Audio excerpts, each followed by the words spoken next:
పిల్లరారా, మిమ్మల్ని మీరు రాజ్య తిలకాన్ని ఇచ్చుకునేందుకు అర్హులుగా తయారు చేసుకోండి.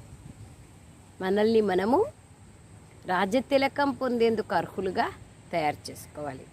ఎంత బాగా చదువుకుంటామో, శ్రీమతం పైన నడుస్తామో అంత రాజ్య తిలకం లభిస్తుంది.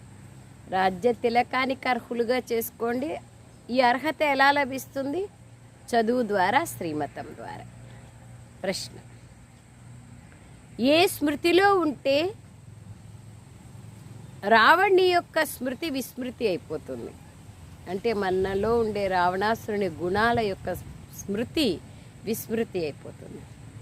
జవాబు: మేము ఆత్మలం, మేము స్త్రీ పురుషులము కాము. మేము పెద్ద తండ్రి శివబాబా నుండి చిన్న తండ్రి బ్రహ్మ ద్వారా వారసత్వాన్ని తీసుకుంటున్నాం. ఈ స్మృతి సదా ఉండాలి. ఈ స్మృతి ద్వారా రావణత్వము యొక్క స్మృతి మరిపింపచేస్తుంది. మేము ఒక్క తండ్రి పిల్లలమనే స్మృతి కలిగాక ఇక రావణత్వం యొక్క స్మృతి సమాప్తమైపోతుంది. అంటే శూద్ర సంస్కారాలన్నీ సమాప్తమైపోతాయి. ఇది కూడా పవిత్రంగా ఉండేందుకు చాలా మంచి ఉపాయం.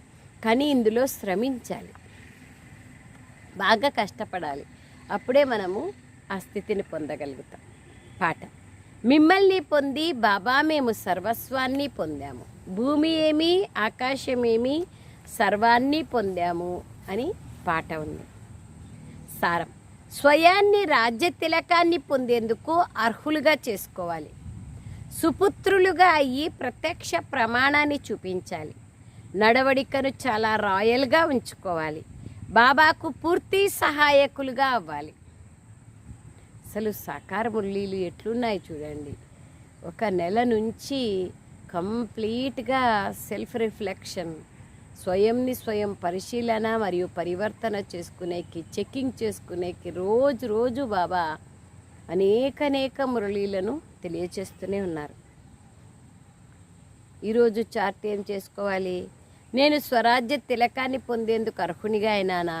బాగా చదువుకుంటున్నానా? శ్రీమతం పైన నడుస్తున్నానా? సుపుత్రులుగా అయ్యానా? నడవడిక చాలా రాయల్గా ఉందా? బాబాకు పూర్తి సహయోగులుగా అయ్యాను.